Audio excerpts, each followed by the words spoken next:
मैं तो उन पुलिस के लोगों से कहना चाह रहा हूं, याद रखो मेरी इस बात को, हमेशा योगी मुख्यमंत्री नहीं रहेगा,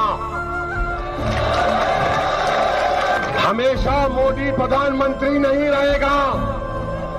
और हम मुसलमान वक्त के एतबार से खामोश जरूर हैं, मगर याद रखो हम तुम्हारे जुल्म को भूलने वाले नहीं हैं। हम तुम्हारे जुल्म को याद रखेंगे। अल्लाह अपनी ताकत के जरिए तुमको निस्तो नाबूद करेगा इंशाअल्लाह ताला। और हम याद रखेंगे, हालात बदलेंगे। जब कौन बचाने आएगा तुमको? जब योगी अपने मठ में चले जाएंगे, मोदी पहाड़ों में चले जाएंगे, जब कौन आएगा? हम नहीं भूलेंगे, याद रखो। दोस्तों जय हिंद। आपने ये क्लिप देखी अभी, और आपने देखा कि कैसे हमारे जो एक मेंबर ऑफ पार्लियामेंट है वो हमारे प्रधानमंत्री को और जो देश का सबसे बड़ा राज्य है उसके मुख्यमंत्री हैं उनके बारे में क्या वो बात कर रहे हैं। चंद रोज पहले एक इशू चर्चा में आया जिसमें एक मध्य प्रदेश के कोई नेता हैं जिन्होंने लेफ्टिनेंट कर्नल सोफिया कुरैशी के बारे में कुछ टिप्पणी की, और उसके बाद मध्य प्रदेश के हाई कोर्ट ने उसके ऊपर स्लो नोटिस लेते हुए एक ऑर्डर जारी किया। और उसके बाद मेरे ख्याल से वो नेता, उनका नाम मुझे ध्यान नहीं है, उन्होंने इसके ऊपर जो है माफ़ी भी मांगी, परंतु उसको दरकिनार करते हुए सुप्रीम कोर्ट ने उसको जो है उनकी माफ़ी को स्वीकार नहीं किया, और सुप्रीम कोर्ट ने भी उनके ऊपर कार्रवाई करने का कोई आदेश दिया। तो मेरा इस बारे में जो माननीय न्यायपालिका में जो बैठे हुए हैं जस्टिस साहिबान, उनसे एक सवाल है, और बहुत विनम्र भाव से ये सवाल है कि क्या जब जो ये जो क्लिप थी इसमें जो नेता कह रहे थे उसके बारे में कभी न्यायपालिका ने कभी कोई सो मोटो नोटिस लिया? यहाँ पर हमारे प्रधानमंत्री और हमारे जैसा कि मैंने आपको बताया कि सबसे बड़े प्रदेश के मुख्यमंत्री के बारे में कैसी अभद्र टिप्पणी की जा रही है। इनफैक्ट उसको लेते हुए पूरे समाज के ऊपर टिप्पणी की जा रही है कि अगर जब ये नहीं रहेंगे तब हम देखेंगे, ये सारी उम्र नहीं रहेंगे, उसके बाद हमारा टाइम आएगा और हम देखेंगे कि हम जो है तब हम अपना असली रूप दिखाएंगे। तो न्यायपालिका का जो कंडक्ट है वो क्या सबके साथ बराबर है? क्या ये भेदभाव न्यायपालिका, जो कि देश की सर्वोच्चम एक संस्था मानी जाती है, उनको इस ढंग से भेदभाव वाला व्यवहार करना चाहिए? मैं कतई भी किसी भी ढंग से मैं ये नहीं कह रहा हूँ कि इन नेताओं ने जो भी सेना के अधिकारी के ऊपर टिप्पणी की वो गलत नहीं है, वो बिल्कुल गलत है, पर जब वो गलत है तो ये भी गलत है।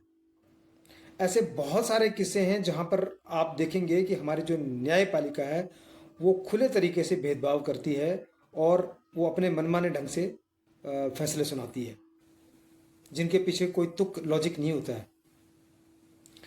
और अगर मैं जो हमारे न्यायपालिका में जो हमारे माननीय न्यायाधीश महोदय जो बैठे हुए हैं ऊपर से लेकर नीचे तक, उनसे मैं एक और विनती करना चाहता हूं कि अगर आपको देश की सेना के बारे में और सेना में जो जवान और जो ऑफिसर्स काम कर रहे हैं उनके बारे में अगर आपको इतना फिक्र है, तो हर रोज अदालतों में जो सेना में जिन लोगों को नौकरी करते हुए चोट लगती है और उनको डिसेबिलिटी हो जाती है शरीर में, उनकी पेंशन्स के हर रोज सेना में जो है वो न्यायालयों में हर रोज पिटिशन्स लगती हैं और सालों साल ये जवान ये अधिकारी वहाँ पर धक्के खाते रहते हैं।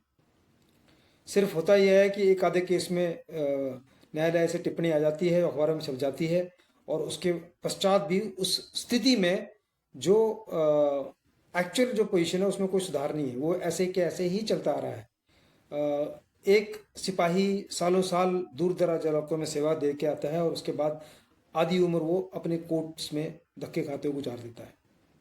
किसके लिए? एक छोटी सी डिसेबिलिटी पेंशन के लिए।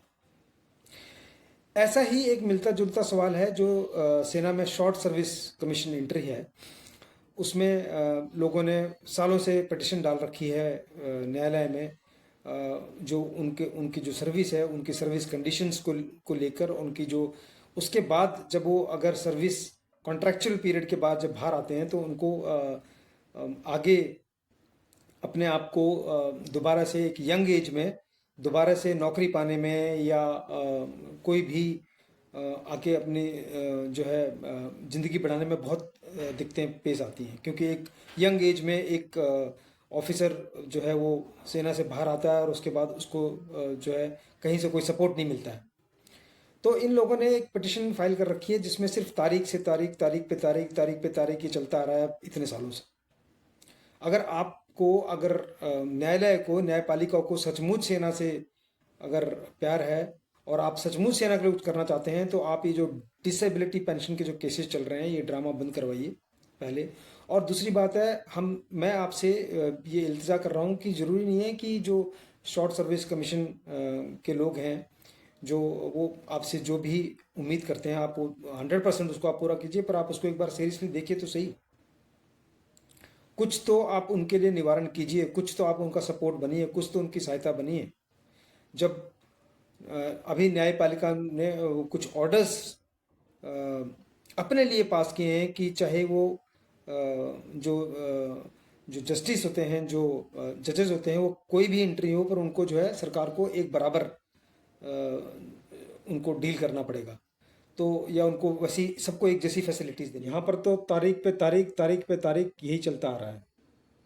तो न्यायपालिका से, माननीय न्यायपालिका से मेरी एक गुहार है, मेरी रिक्वेस्ट है कि आप सिर्फ ब्राउनी पॉइंट्स लेने के लिए कि भाई किसी नेता ने किसी ऑफिसर के ऊपर कुछ टिप्पणी कर दी, उसके ऊपर आप ठीक है आपने सो मोटो नोटिस दिया, किंतु आप जो असली मुद्दे हैं जिससे सेना के लोग रिटायरमेंट के बाद या सर्विस के दौरान जो उनको दिक्कत आ रही है, आप उसके ऊपर सो मोटो नोटिस लीजिए। आप तो देश की सर्वोच्च संस्था हैं, अगर आप किसी चीज़ को सीरियसली लेंगे तो एडमिनिस्ट्रेशन भी उसको सीरियसली लेगा, उसको बाकी लोग भी सीरियसली लेंगे। बहुत बहुत आभार, धन्यवाद, जय हिंद।